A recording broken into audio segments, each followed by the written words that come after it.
Just want to let that marinate for a sec, man. This just popped up on my feed a minute ago.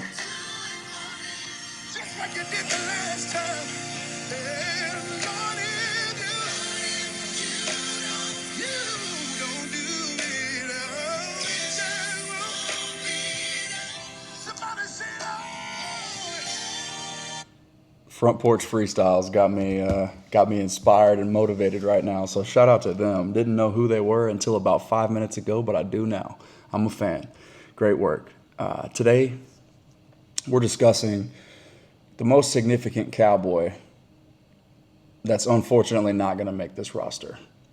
That's Traeshon Holden, the $0 man, because that's what the league said that he was worth. That's what he signed for. That's what he showed up to camp and honestly deserves a roster spot as a result of.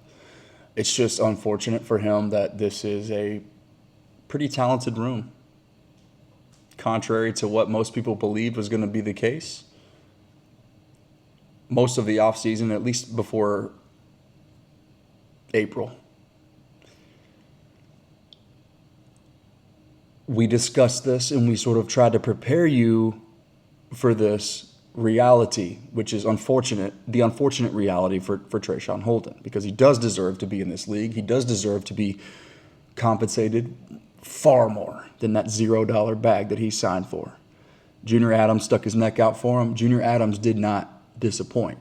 That's a coaching staff W, by the way. One of the first wins for the Cowboys this offseason. It was never going to be the guy who was the most complete receiver necessarily, the best separator, the best hands, the most deep threat ability, verticality, because a lot of these guys bring a lot to the table in that regard, right? You would have to really, really, really separate yourself, be really, really different with all the receiver type things if you aren't also different to be wide receiver 5 or 6. If you aren't also different in the two categories that have really nothing to do with playing the receiver position, or let's just say nothing to do with catching the football. It's what you do and who you are in the running game, and it's what you do and who you are in the third phase of football, which is special teams. Once again, it is the unfortunate truth, the unfortunate reality. Traeshon Holden, as deserving as he probably is, because of the wide receiver things that he does, even despite signing with this team for $0, a $0 signing bonus, is going to fall just short of a really talented room, because Ryan Flournoy is in my opinion, different. He brings more to the table in the running game. He's a little bit more physical at the point of attack, slightly more polished, right? This isn't year one for Ryan Flournoy now. It is year one for Traeshon Holden. The receiver stuff is there. How can he improve? What can he do to improve his roster stock heading into year number 2? He can get a little bit stronger and he can get a little bit more technical in the running game, and then really dive deep into the film room and the nuances of playing special teams, being an elite gunner, being an elite,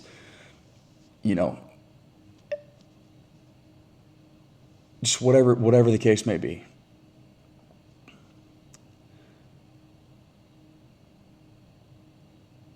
Traeshon Holden, I don't think makes this roster.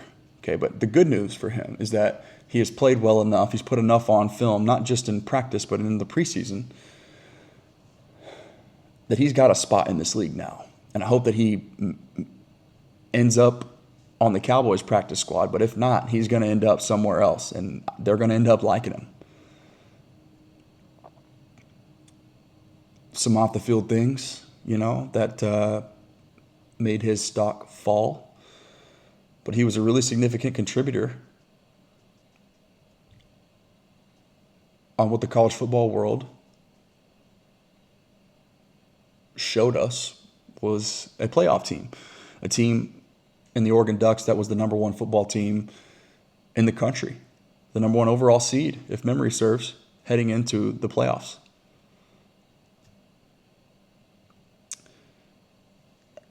And by the way, before ever playing a snap for Oregon, he was a Nick Saban brain trust recruit. He was a member of Alabama's wide receiver room. So clearly the ability there is pretty elite, pretty rare as far as just doing the receiver things. That was on full display, and it sucks that they got to let him go. But I don't think that it was quite enough to supplant or surpass Ryan Flournoy. I think Ryan Flournoy is the final lock, the final receiver to make this wide receiver room because of what he provides in the running game, which physicality, running the football, a different identity under Brian Schottenheimer is going to be emphasis. They're going to place added emphasis on that element. If it's close, in a box, in a vacuum, if all else is equal, the fifth wide receiver on this roster brings no value to me catching the football. I got CeeDee Lamb, George Pickens, Jake Ferguson, Kevontae Turpin, and maybe a little bit of Jalen Tolbert to do all those catching the football things for me. I don't need the guy who's the best, the fifth best at catching the football, doesn't do anything for me, barring some tragedy with a number of receivers, in which case your season's cooked anyways. He'll be subject to waivers, and hopefully he will be claimed and placed on the practice squad. But being the best, the fifth best pass catcher on most football teams, but especially this one, doesn't bring a whole lot of value to the room. And it's nothing against Traeshon Holden. And as a matter of fact, you guys know where I'm at. The fact that we're even having this discussion, the fact that I'm even making this video here should tell you enough about what I think of the player. But I have to be honest, I have to be truthful, and I have to speak what I believe this roster is going to do, or this front office is going to do as it pertains to this roster, this 53-man. Okay? Needless to say, Traeshon Holden will be more valued, significantly more valued across the league, regardless of what happens, regardless of whether or not he makes the team. Once again, you guys just heard my thoughts. I don't think that he will. But regardless of what happens, he will be much better off today or tomorrow when the cuts become official than he was just a couple short months ago when he fell undrafted and when he signed for $0. Okay? Remember, the prayer changes things and the war's already won. I appreciate you guys tuning in. And I'll have my final 53-man projection. I'm almost done with it. I just wanted to talk about this one just because it just seemed a little bit more pressing for me. I don't know if this helps Traeshon Holden whatsoever, but it can't. From Jerry's perspective, you know, there is no such thing as bad publicity, but who knows? Maybe only Traeshon Holden sees this and gets encouraged by it, that people are at least talking about him, applying respect to him. I'm a fan of the player, or the person, Traeshon Holden, as much as I am the player. Okay? So best wishes to him, and be on the lookout for more to come. I've got some pretty passionate takes in regards to this 53. You guys, maybe you'll be surprised by some of them. I don't know. It just depends on how closely you've been paying attention to me. But it's okay if you aren't. I know we're all busy, but every single second, every minute that you guys devote to me is very much appreciated, and I'm just super humbled by all the support that you guys have been showing me lately. Okay, I'm out of here. Talk to you guys later. Sorry, one more time. I had to.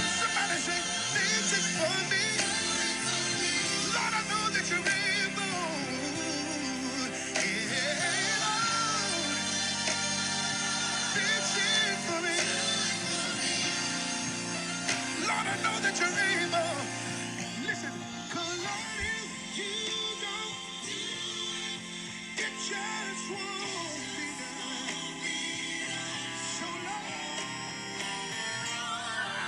That's a special God-given voice right there, and clearly one that's being utilized and deployed fervently to expand the kingdom of the Most High.